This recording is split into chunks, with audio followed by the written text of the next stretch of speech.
little bit on the nippy side this morning. What temperature is it?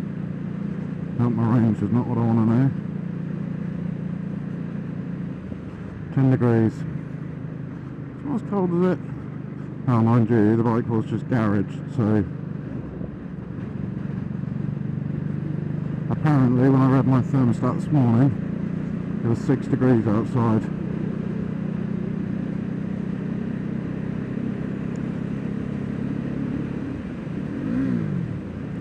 Fake fear.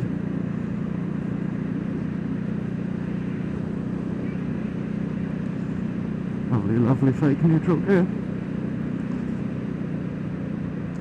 I really need to get a decent neck warmer. I've got a ski one, but it just pads out. What happens is the front ends up gaping, and all it ends up acting as is a funnel to let cold air down my front.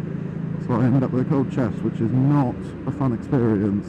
At least this way at the minute, I'm fairly warm. Although I've got to be honest, my hands are going to be absolutely frozen in about 13 seconds, I reckon. I can already feel the chill. Let's see when we're warmed up. You know, probably ranges where it's at really, isn't it? That was bizarre. Flick through and gain 4 miles range. If I do that the whole time, I'll never have to put fuel in the bike. That'd be a bonus. And the key is this morning, not moving my head, using my arms and my elbows to be able to see out the mirror. Otherwise I am going to freeze to death, and my back feels really uneven today. Feels right across my right shoulder. God, I'm in a complaining mood. Anyway, I'm going to keep commuting for as long as I can. I think as long as there's not ice on the ground, as long as it's above 2 or 3 degrees, and there's no real risk of any ice, snow or any other horribleness during the day, then I think we'll just go that route. See, this is weird. I can almost feel like a knocking from the front end, almost like the forks are bottoming out. Need to have a chat with them tomorrow about that. And to be honest, something I've never really thought about before, but given I've got some proper adjustability on this bike now, is getting the sag set up properly. I've been recommended a place. Friends runs 101 motorcycle training. So there's a black and white bikes down this road somewhere, and I think I know roughly where it is, but apparently they are the people to see. Did it again, found that neutral between 5th and 6th.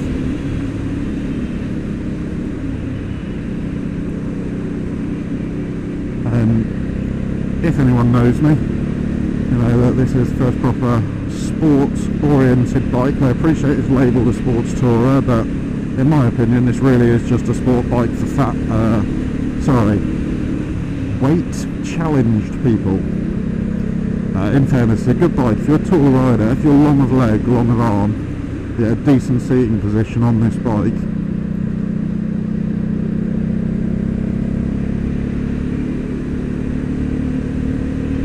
You get a decent seating position on this bike. And when I had a look at a GSXS, I think it was a 750, and I just felt cramped on it immediately in the showroom. And I know there's probably some riders out there who are 6'3", 6'4", even 6'6", who are riding around on it who aren't cramped, but I'm not one of them. I am not one of them. I really liked the idea of the GSXS 750, the Naked Sport, and I've got to be honest, I made the right decision with this bike. I love the look. It looks mean. It looks like an amazing bike, but this makes me happier to ride, I think. I know the fairing's not huge, but it keeps quite a lot of the wind chill away from my legs. The visor, if I'm honest with you, it doesn't make a lot of difference between the lower and the higher setting. I think it probably pushes to only buffeting about 3 or 4 inches higher on my chest, which to be honest just puts it at my neckline. Not a massive fan of. I'd rather have equal buffeting there. And also, I had it up last night and something flicked over the top of the visor, or in front of the screen rather, smacked me in my throat. It felt like a bird of prey or something, but it was probably only a large bug. But either way, fuck, it really hurt. It really hurt.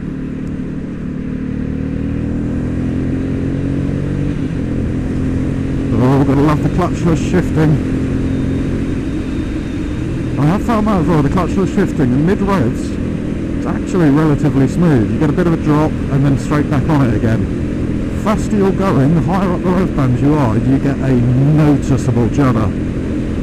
I don't know, maybe it's me, not enough miles under my belt, but it is disconcerting to say the least.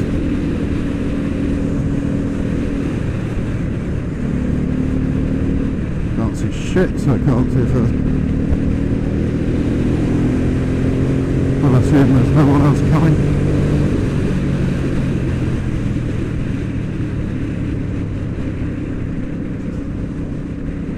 For the purposes of my friendly local policeman watching the video, I don't know why my speedometer is pixelated. It's been like that since I picked it up. It's a bizarre situation.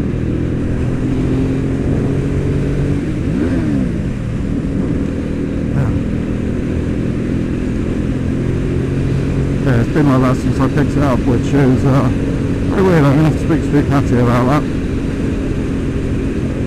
On an unrelated but entirely practical note, it's amazing how slow people go on this back road. So many people doing 40 miles an hour. Really is unexpected. I find myself having to overtake quite a lot more than I would necessarily expect to have done. In fact, I think people have slowed down since I hopped off the 125 and onto this. I think there's been a definite decrease in their speed.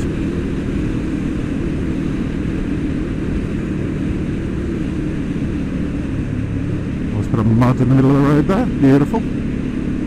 And this is the problem with living in rural Lincolnshire at about this time of year. Harvest's coming in, except for that one. Whoop. Keep an eye on what we're doing, target fixation there. Except for the corn, I guess that is. Certainly looks to be. There's big clumps of mud over the road everywhere.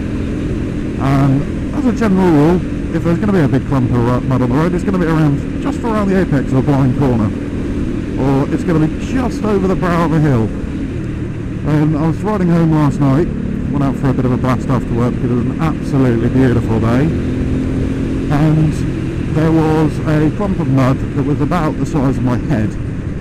I saw it just as I came around the corner, got out of the way, but it got me thinking that maybe, I'm not for more rules and regulations, but I think maybe just from a common sense perspective, I'm a farmer, I appreciate you're busy and I appreciate at this time of the year that you've got a lot going on, but maybe you could have a think about just clearing off some of the worst mud from inside the tread of the tyres. You know, it's not even that I'm riding fast in a lot of instances, because if I'm honest with you, apart from the occasional little blip, I tend to ride A, within my capability, and B, within the speed limit. And, you know, I can slow down, but the problem is, being a biker and riding slow, I realise this first week of riding it is not safe. You get car drivers that are just taking way too much of a risk. Try and keep myself as far away. No, we'll let this person go past. See, here's a really good example. There's no sense me pushing past there because they had to swing out. I don't know whether they would have checked their mirrors. I don't know whether they wouldn't. You know, worst case scenario, I could have ended up in a situation causing them an accident, and that is not good for me. See, fucking moron. You couldn't just wait, could you? Always not the scooters. We all started somewhere.